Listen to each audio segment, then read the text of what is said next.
다음은 경제적 환경에 대한 이야기입니다. 다 아시는 거니까요. 이거는 간단히 넘어가죠. 이제 우리가 선진국 반열에 올라갔기 때문에 저성장 시대로 갈 수밖에 없다. 누구는 대통령 때문에 그때는 뭐 어땠고 이런 얘기 하는데 이젠 그런 거 아니고 누가 대통령을 한다고 하더라도 성장의 속도는 상당히 떨어질 수밖에 없다. 이 곡선이 계속 유지돼 갈 수밖에 없는 것이다. 이제 1%대 성장밖에는 안 되는 그런 시대를 맞이하게 된다라는 것이고요. 저고용이죠. 고용이 늘어나도, 성장이 늘어나도 고용이 늘어나지 않는다. 그래서 고용 일자리가 점점 더 어려워진 그런 세상을 우리가 살게 될 것이다. 라는 겁니다. 그리고 이거는 양극화 이야기인데요. 점점 양극화가 커진다라고 하는데 우리나라의 경우를 저희가 통계를 내보니까 상위 1%가 전체 소득의 14.9%를 독점하고 있답니다. 그리고 상위 10%가 우리나라 소득의 50%를 독점한다는 거죠. 그러면 나머지 90%가 50%를 가지고 먹고 산다는 거죠. 이게 예전부터 우리가 잘 알고 있는 파레토의 법칙, 8대2의 법칙, 80대 20대 법칙 하는 것, 그것에 좀 더 강화된 판이라고 볼 수가 있을 겁니다. 이것이 주는 문제는 어떤 문제를 일으키느냐 하면 거기 그래프에서 보시면 맨 끝에 있는 5분위 같은 경우에 소득이 그냥 알기 쉽게 1,000만 원이에요. 지출은 450만 원이에요. 그러니까 550만 원의 잉여가 있어요. 이걸 저축을 해도 되고 뭐 해도 되는데 1분위로 가면요. 하위 20%로 가면 소득하고 지출이 같아요. 저기서 사고라도 한번 나게 되는 순간 완전히 삶 자체에 영향을 받는 이런 문제로 가게 된다는 것이고 내 의지에 따라서 뭔가 한번 해볼 수 있는 것, 희망을 갖는 것, 이것들이 불가능해진 사회로 우리가 지금 와 있는 거 아니냐. 이게 2020년 4분기 기준의 결과입니다. 요즘에 이제 부동산이라든지 주식, 동학개미, 그리고 우리 비트코인 이런 것 때문에 울고 웃는 일들이 많아지는데 아시는 것처럼 코로나 때문에 유동성이 많이 늘어났죠. 정부가 지출을 늘리고 돈들을 나눠주고 이런 일들이 있었고요. 그래서 유동성이 늘어나게 되면 이러한 자본소득이 커지게 됩니다. 이 자본소득이 커지게 되면 빈부격차는 더 커질 수밖에 없는 그런 사회로 나가게 된다. 그런 측면에서의 앞으로 우리 사회에 어떤 변화가 생길 것이냐라고 하는 것은 이게 아마 사회 문제의 중요한 화두가 될 것이다. 라는 것이고요. 그리고 이것도 벌써 20, 30년 전부터 쭉 얘기가 되었던 건데 세계에 있는 5대양 6대주 얘기할 때 유럽도 있고 아시아도 있고 또 우리 아메리카, 미국을 비롯한 아메리카가 있고 또 아프리카가 있는데 인구가 아시아권에 70% 이상이 몰려 있거든요. 그런데 워낙 경제적으로 어려움을 겪었었기 때문에 사람 많은 거에 비해서 소비가 진작되지 못했던 측면이 있죠. 그런데 지금은 중국, 인도 같은 데들이 이제 경제 패권을 운운하는 시대까지 올라왔기 때문에 그래서 지금 중국의 경제가 2028년 미국을 추월할 것이다. 한 명 한 명이 잘 산다는 게 아닙니다. 아시는 것처럼 인구 자체가 게임이 안 되게 다르기 때문에 국가 전체로 봤을 때 미국을 추월하는 시대가 28년이면 오게 되고 인도 같은 경우도 세계 5대 경제대국으로 2030년에는 등극할 것이다 라고 하는 전망을 하고 있습니다. 이제 아시아권의 경제가 전 세계의 어떤 패권을 갖게 될 것이다 라는 거죠. 그래서 이렇게 됩니다. 그리고 우리나라의 경우에도 지금 2018년에 우리가 GDP가 미국에 비해서 68%, 한 70% 수준이었는데 이게 2060년이 되면 86.6%까지 올라갈 것이다 이렇게 보고 있습니다. 점점 더 이제 신흥국 시장의 중요성이 커지고 있다는 것이고요. 이거를 특히 이제 보여주는 것이 우리나라가 지금 저 6번째라고 되어 있는 저 부분이 지금 우리나라 축입니다. 점점 더 우리의 지위가 이제 올라가는 반면에 이게 이제 코로나로 말미암아서 세계와의 취약성이 부각되는 측면들, 이런 것들이 나타나게 되고 이러다 보면 자유무역으로 쭉 갔던 이 흐름이 한 몇 년 전부터 보호무역 쪽으로 오고 있었는데 이것들을 가속화시키면서 특히 우리나라처럼 수출 주도적인 나라들 같은 경우는 어려움에 봉착하게 될 그런 가능성이 상당히 있다라는 이야기고요. 자연 환경에 대한 이야기, 식량 안보가 취약하다, 이런 이야기, 그리고 이산화탄소 농도, 이거에 직접적 영향을 받는 게 이제 지구가 온난화하는 문제도 있지만 재해재난의 빈도가 계속 늘어나는 게 우리나라에서도 체감할 수 있을 만큼 올라가고 있지요. 그 얘기인즉슨 80년 뒤에 평균 해수면이 73cm 상승할 것이다 이렇게 얘기를 합니다. 이 얘기는 뭐냐면 1년에 1cm씩 해수면이 상승된다는 거니까요. 그러니까 이게 한 1m 정도 올라갔을 때 어떤 일이 벌어지냐면 대한민국에 있는 해수욕장들이 해수면이 1m가 올라가게 되면요 거의 다 없어지게 됩니다. 해수욕장은 일단 기본적으로 없어진다. 여기다가 지금 강풍이라든지 뭐 이런 것 때문에 생기는 부분 월파 같은 거 이런 것까지 하게 되면 현재 사람들이 살고 있는 지역이 살지 못하는 곳으로 바뀌는 것도 상당히 많이 출현하게 될 것이다 이렇게 보고 있고요. 초미세먼지 농도도 충격적인 이야기는 우리가 26등인데요.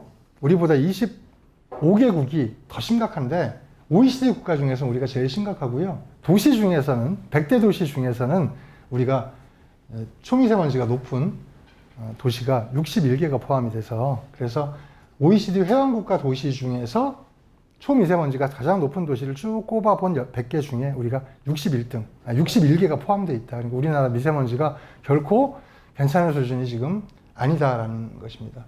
물론 중국 영향도 있죠. 그런데 사실 우리나라 자체의 영향도 상당히 있는 것으로 나오고 있어서 이런 문제들도 앞으로 얘기가 될 것이고요.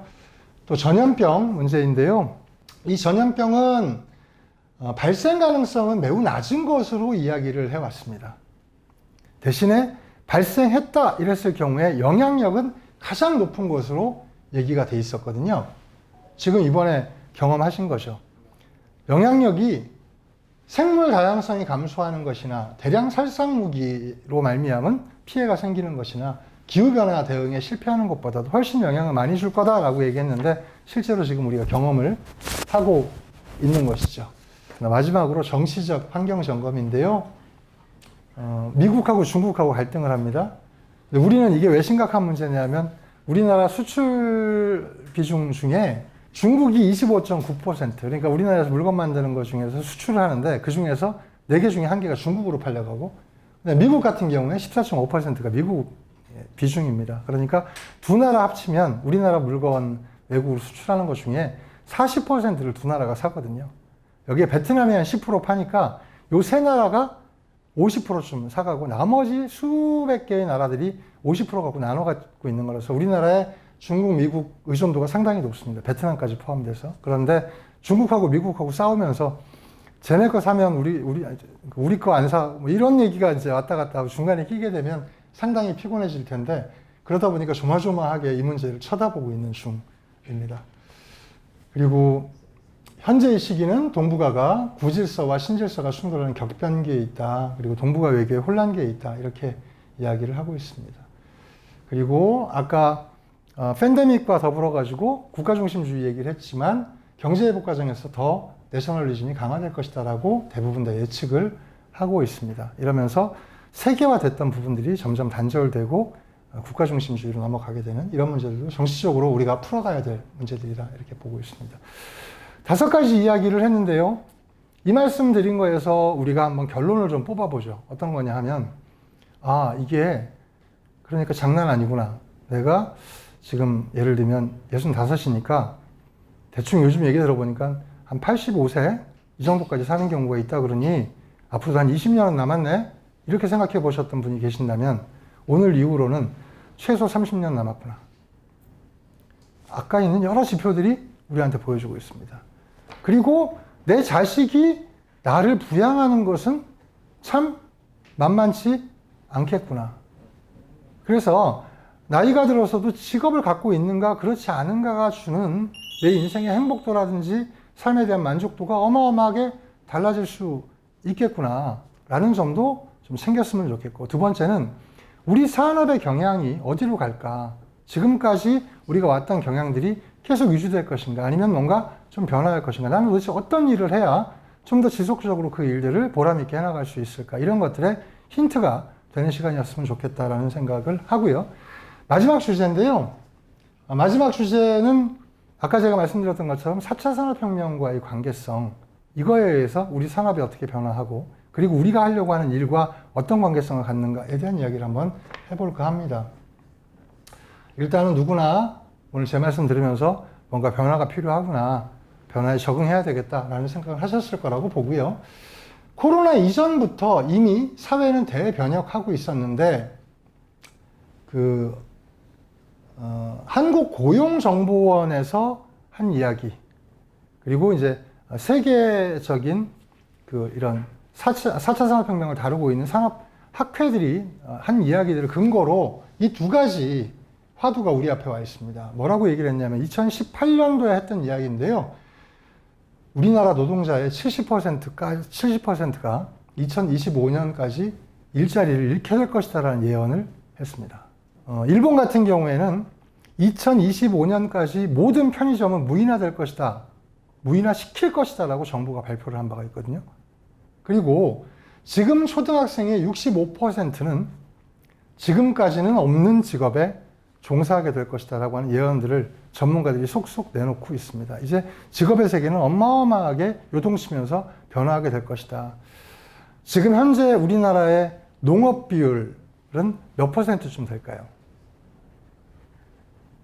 1970년도 통계를 보니까 농업에 종사하는 우리나라 사람들의 숫자는 50%가 넘었었습니다. 그러니까 이분들이 자기 농토를 버리고 서울로 올라가게 됐을 때 어떤 직업을 갖게 될 것이라는 가능성과 희망을 참 갖기 어려웠던 시절로부터 50년이 지나니까 그 50%가 1%도 안 되게 떨어져 버리고 전부 다 다른 업종으로 전업을 했거든요. 그런데 다만 이 충격은 너무 짧은 시간 동안에 우리한테 온다는 것이지만 어쨌든 기존에 있는 모든 직업들이 상당한 변화가 일어날 것이다. 그렇다면 어떤 변화가 구체적으로 일어나냐? 그것을 결정짓는 게 4차 산업혁명인데요. 우리가 산업혁명 얘기도 많이 들어봤고 4차 산업혁명 얘기도 들어봤는데 도대체 2차, 3차 이 구분이 좀 애매했거든요. 엘빈 토플러가 이야기하는 제1의 물결, 제2의 물결, 제3의 물결 했던 거는 제1의 물결은 농업혁명이고 제2의 물결이 산업혁명이고 제3이 정보화 이랬던 건데 지금 우리가 얘기하는 4차 산업혁명은 그것과 좀 다릅니다. 그냥 우리가 알고 있는 산업혁명은 우리가 알고 있는 그 산업혁명이 바로 1차 산업혁명이고요. 2차 산업혁명이 우리가 잘 감지 못했던 거죠. 전기와 석유에너지, 컨베이어 벨트로 대변되는 게 2차 산업혁명입니다. 그리고 IT, 통신을 통해서 정보화가 이루어졌던 게 3차 산업혁명이고 이번에 벌어지는 건 두 줄은 많이 잘못 알고 있는데 저것만 갖고 이야기하는 게 아닙니다. 맨 마지막 줄이 가장 명확한 4차 산업의 철학과 가치라고 봐야 되는데 고객 맞춤형 서비스를 제공 가능케 하는 기술 이렇게 이야기를 합니다. 대부분 저걸로 보는 거죠. 자동화의 고도화. 근데 자동화는 이미 1차 때부터 시작된 겁니다. 자동화는. 그리고 여기에 제어 기술이 붙으면서 훨씬 더 고도화됐는데 이게 지금 급속화된 것은 맞지만 그것의 산물로 나오는 4차 산업혁명만 생각해서는 안 되고 이 고객 맞춤형 서비스라는 거에 잘 천착하는 사람들은 새로운 산업이나 서비스를 만들어낼 수 있고 그렇지 않고 자동화의 고도화 이것만 생각하는 사람들은 일자리를 잃을 가능성이 크다 이렇게 이야기를 하고 있습니다. 이미 자동화는 1차 산업혁명 때부터 꾸준히 진행돼 왔고 공장으로부터 우리 사람들을 서비스로부터 우리 사람들을 계속 밀어내고 있다라는 것이죠. 4차 산업혁명 그러면 이렇게 이해한다는 겁니다. AI와 로봇으로 사람을 배제하는 것. 그렇게 되면 사람들은 배제되죠. 일자리는 더 없어지게 되고. 그런데 더 본질적인 건 사람의 욕구를 해결해 주는 것이다. 어떻게? 보다 개별적이고도 구체적으로. 이를테면 혹시 그 서비스 아세요? 양복을 맞추는 거 시간이 없어서 안 된다고 출장 와가지고 양복을 재고 그러고 난 다음에 가봉도 와서 해주고 다 만들어진 양복은 택배로 날라오는 서비스. 우리나라에서도 정책적으로 고민을 했던 바인데요. 이를테면 부산 같은 경우가 예전에 신발의 메카였거든요. 근데 외국에서 부산에 놀러 온 사람들한테 여기서 신발 치수만 재고 그 신발을 외국으로 배송해주는 그런 서비스를 고민해 본 적이 있습니다. 여러분들 스마트 팩토리를 이야기할 때 가장 먼저 출발한 데가 아디다스 같은 데들이 있거든요. 선도 기업들이죠. 아디다스 공장은요, 스마트 팩토리는 어디에 있느냐면요, 넓은 그 터가 많은 공장 같은 데 위치해 있지 않습니다. 뉴욕 번화가, 샌프란시스코 번화가에 이 스마트 팩토리가 자리를 잡고 있어요. 그 이유는 왜 그러냐 하면 지금까지의 메커니즘은 디자이너가 막 고민하고 해서 새로운 신발을 개발하면 그 도면과 부자재 같은 것들을 베트남 같은데, 지금은, 옛날엔 우리나라, 그 다음은 중국, 지금은 베트남 같은 나라로 보내고, 베트남에서는 엄청난 넓은 면적에서 엄청난 노동자들이 그걸 만들고 다 만들고 나면 그걸 다시 배로 실어가지고 미국까지 갖다 놓으면 미국에서 만들어진 게 물류를 통해 갖고 전국에 배송되어지는 시스템. 그런데 이제 앞으로 4차 산업혁명이 만들어내는 신발 산업 같은 경우는 앱으로 색깔을 마음대로 고르고 부자재의 색깔도 고르고 내 사이즈를 3D로 재고 이렇게 한번 스캔해 놓은 걸 가지고 미리 주문이 들어가 있기 때문에 그날 새로운 디자인을 나에게 맞는 것을 내 사이즈, 딱 내 발에 맞는 사이즈 것들을 주문하게 되면 그것을 24시간 안에 배송해 주는 시스템.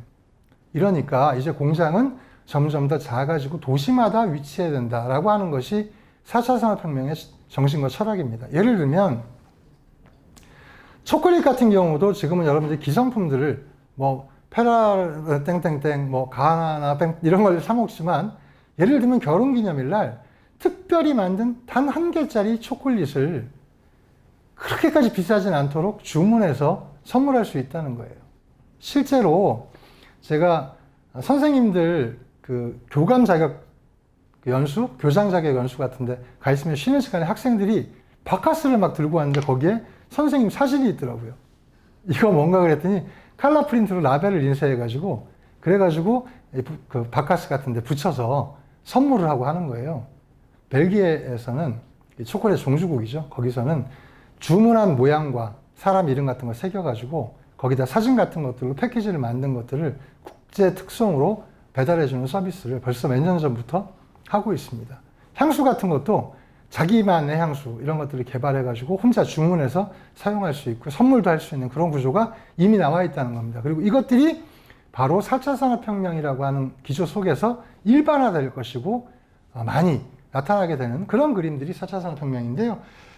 그렇다고 보면 앞으로 어떤 산업이 잘 될 거냐 그러면 결국은 이것들이라고 얘기해요. 그러니까 입는 거 의식주죠. 그리고 이제 이거에다가 점점 더 사람이 편해지고 싶잖아요. 그러니까 편해지는 산업. 그래서 의식주 편, 그리고 즐기는 거에 사용되는 산업들이 앞으로 많이 늘어날 것이다. 그리고 통하는 것도 좀 잘 봐야 되는데 우리 그 밥 먹다가 보면 핸드폰 자꾸 하고 있어가지고 짜증내잖아요. 야, 우리끼리 밥 먹을 때라도 좀 우리끼리 얘기 좀 하자 이러는데 사실은 보면 네 식구가 같이 밥을 먹으면요, 네 명 다 누군가 저 멀리 있는 사람들과 소통을 하고 있어요. 요즘 소통 욕구에 대한 것들을 잘 알면 그것도 돈 되는 산업이 될 것이다 이렇게 얘기를 합니다. 그리고 배우는 것에 돈을 쓰는 것들이 점점 더 늘어나고 있고요. 그리고 위로 산업이라고 하는 것들이 앞으로 늘어날 거다 이렇게 얘기를 합니다.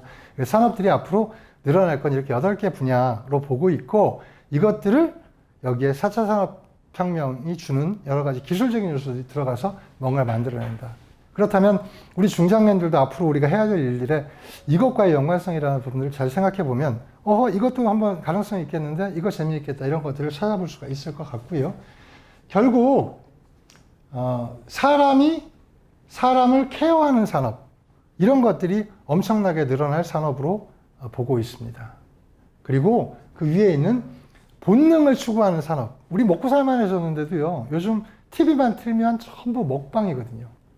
어디 가면 맛있는 음식 판다, 뭐 먹는 걸 이렇게 먹어야 된다, 이런 것들에 대한 욕구가 소득이 올라가면서 점점 더 올라갑니다. 이건 왜 그러냐? 옛날에는 그냥 새끼 어쨌든 안 굶으면 되는 거였지만 지금은 다양한 가치를 추구하는 속에서 이런 부분들이 점점 더 올라가니까 내 본능 추구를 도와주는 산업이 앞으로도 잘 될 것이고, 또 한 가지는 사람이 사람 같지 않게 한번 살아보고 싶어 하는 욕구가 있나 봐요.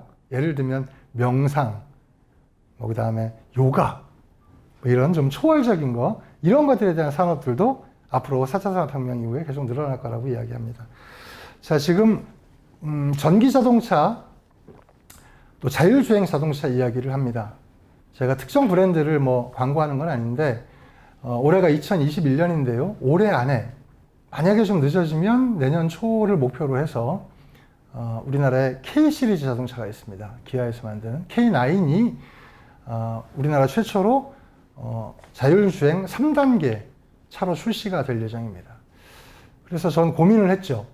3단계 자율주행차를 사면 곧 4단계, 5단계가 나올 텐데 그러면 3단계 사놨다가 또 팔고 4단계, 5단계를 사야 되나? 조금 더 기다리는 게 맞겠지라고 했더니 기아에서 발표한 걸 들어보니까 3단계까지는 물리적인 변화고요.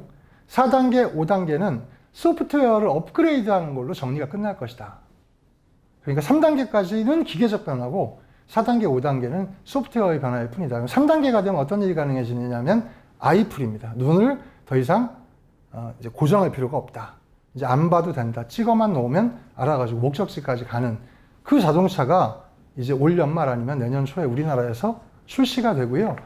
2024년이 되게 되면 5단계가 상용화될 것이다 라고 하는 게 전문가들의 예측입니다. 3년 후면 5단계까지 자율주행 기술은 전 세계적으로 모두 정리가 될 것이고, 그리고 이제 정부에서 발표를 했죠. 20년 뒤 2040년에는 새로 출시되는 신차 중에 휘발유, 경유, LPG차는 단 한 대도 없을 거다라고 하는 발표를 정부에서 했습니다. 이제 19년 뒤부터는 내연기관이 없이 두 가지죠. 전기차와 수소차로 모두 신차들이 대체가 된다. 그럼 어떤 직업이 없어질까요? 우선 아까 에너지 얘기하니까 주유소 어떡하지? 당장 지금 이제 신차는 그렇지만 중고차들은 남아있겠으나 어쨌든 간에 점점 더 휘발유 쓰는 거. 자, 그러면 주유소뿐만이 아니라 SK에너지는 그럼 앞으로 뭐 먹고 사나? 이런 문제도 생기게 되고요. 자, 자율주행 자동차가 나타나게 되면 어떤 직업이 없어질까요?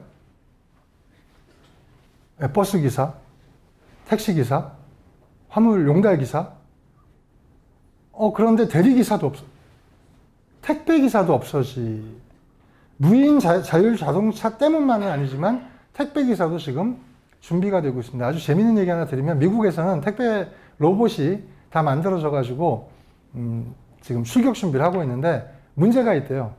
어떤 거냐니까 사람으로부터 공격받게 됐을 때 매뉴얼을 어떻게 잡아야 될지라고 하는 부분을 지금 못 풀고 있답니다. 그러니까 얘들이 사람을 공격할까 걱정하는 게 아니라 이를테면 택배업을 하고 있는 사람이 그게 나의 경쟁이라고 봤을 때 얘를 공격을 하는 것을 어떤 법에 의해서 처벌을 하고 어느 정도쯤으로 이걸 밸런스를 잡느냐라고 하는 문제가 과제로 돼 있다는 겁니다. 모든 기사가 다 없어집니다. 정의가 사라지죠. 흑기사, 백기사 다 없어지고 기사가 없어집니다. 그걸로 끝나는 줄 알았는데 자동차 보험 영업이 없어진다는 거예요. 왜 그렇지? 그랬더니 이젠 사람이 운전하는 게 아니고 자동차 회사와 보험회사가 계약을 하기 때문에 개인에게 영업할 필요가 없어지니까 보험 영업 중에서 자동차 영업은 이제 더 이상 없는 시대가 곧 올 것이다. 이렇게 얘기를 해요. 거기다가 내연기관이 없어지게 되면 지금 현재 있는 모든 카센터와 정비를 하는 곳들은 사실은 지금까지 우리가 봐왔던 기계와 전혀 다른 기계를 만져야 됩니다. 어쩌면 자동차 공학과 대신에 전기공학과가 자동차에 대해서 1등이 될 수도 있는 그런 시대가 올 수도 있는 거죠. 또 어느 브랜드를 얘기하는 것 같아서 안 됐지만 배터리 분야에 있어서는 전 세계적으로 LG를 제일 많이 알아줍니다.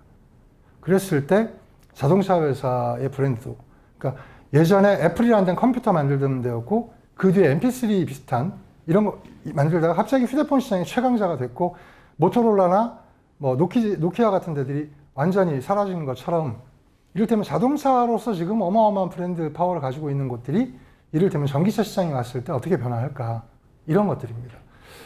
많은 예들이 있습니다. 우린 지나갔기 때문에 그냥 그랬나 보다 하고 넘어가지만 이를테면 린나이라는 회사는 가스렌지의 대표 주자였죠. 그런데 보일러가 가스보일러로 전환되는 순간 가스보일러의 1등을 먹기도 했습니다. 전통적인 아주 오래된 경동보일러나 귀뚜라미 보일러나 이런 데들을 전부 제끼고 린나이가 1등을 한 건 사실은 패러다임이 변화했기 때문에 가능했던 것처럼 앞으로 우리 주변에서 그렇게 패러다임에 의해서 변화하는 것들은 제법 많이 생기게 될 것이다. 그랬을 때 우리는 어떤 직업을 한번 찾아보면 될 것이냐. 이번 우리가 중장년 일자리와 관련된 이런 강의를 하면서 이런 거 한번 해보시면 어때요? 권했던 업종들이 몇 개가 있더라고요. 용케도 오늘 제가 드렸던 말씀들과 전부 연결이 되어 있습니다. 이를테면 편해지는 거, 의존도가 높아지는 거, 아까 얘기했던 본능을 추구하는 거, 그다음에 기계의 감성 이런 것들로 안 되는 거, 그리고 앞서서 제가 말씀을 드렸던 즐길락, 통활통, 배우락 뭐 이런 것들이죠. 점점 수요가 늘어나는 게 어떤 것들이냐, 문화해설사 같은 것도 자꾸 수요가 늘어나고요. 여행 가이드 같은 것도 예전과는 완전히 다른 모습으로 재탄생하고 있고요. 어떤 친구한테 얼마 전에 들은 얘기인데 자기 꿈은 나이가 좀 들어서 동화구연 정말 하고 싶다고. 옛날에는 그게 무슨 돈 돼. 그건 아마 직업으로는 안 될 거야 라고 했지만 앞으로는 정말 각광받을 수 있는 직업이 되는 거죠. 제일 많이 이미 벌써 직업으로 정의된 게 있죠. 몇 년 사이에. 요양보호사 같은 경우입니다. 간병인. 이런 것들이 몇 년 전까지만 하더라도 그 숫자가 적다가 지금 엄청나게 늘어났고요. 눈에 띄지 않는 변화로 살곰살곰 달라진 게 뭐냐 하면 예전엔 양로원이라 그랬죠. 이 양로원이 전부 어디 있었습니까? 저 시골. 거기 가보면 연못도 있어요. 그랬다가 지금 대부분의 요양병원들은 도시로 들어왔습니다. 유배간 것 같아요. 자식들이 찾아오기가 너무 힘들 것 같아요. 그래서 도시 안에 요양병원들을 만드는 추세가 됐다는 얘기는 그만큼 그 수요가 늘어나고 있는 것도 반증하는 거거든요. 그리고 거기에 따른 직업들이 늘어나는 거죠.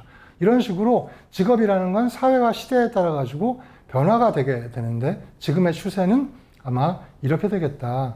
그리고 그 속에서 조직 없으면 안 된다라는 개념이 아니라 내가 중심이 돼서 한번 끌고 가볼 것들, 그게 도대체 뭘지 이런 부분들을 한번 생각해 볼 수 있겠다라는 생각을 해봅니다. 변화의 방향을 읽고 그 속에 위치하는 일이 매우 중요합니다. 예전에는 기술 하나 잘 배워두면 평생 먹고 사니까 기술 배워라 이런 얘기를 많이 했지만 이제는 점점 더 시대가 빠르게 변화하고 사회의 요구에 맞춰서 재편되어져 나가는 그런 시대다라고 얘기를 했을 때, 그리고 더 이상 조직에 기대서 내가 좀 뭔가 거기에만 소속되어 있으면 안정감을 가지고 갈 수 있는 이런 시대는 이제 좀 지나간 것 아니냐. 그렇다면 앞으로도 오늘 강의가 끝도 아니고요. 이 이야기 뒤 10년 뒤는 또 어떻게 변해 있을지, 5년 뒤 어떻게 변해 있을지 끊임없이 읽고 그 속에 나를 포지셔닝하는 일이 중요하겠다. 사회 변화 방향이 특히 중장년들에게 썩 불리하지 않다. 이게 나이가 드니까 체력적으로 좀 부대끼고 뭔가 속도가 좀 늦어지는 것 같고 이런 핸디캡은 분명히 생겼지만, 그러나 아까 제가 말씀드렸던 것처럼 새로운 능력들이 생겨나고 있고 또 내가 지금까지 많이 갖추었던 여러 가지 지식들이 이제서 융합되면서 전체를 볼 수 있는, 관통할 수 있는 힘을 우리가 갖게 됐는데, 그런 측면에서 봤을 때 우리가 인디펜던트 워커로 거듭나기 위한 본격적 준비는 지금부터가 시작이 아닌가, 그런 희망으로 이후 강의들과 함께 해주셨으면 감사하겠습니다. 이상으로 오늘 이야기는 모두 마치겠습니다. 대단히 감사합니다.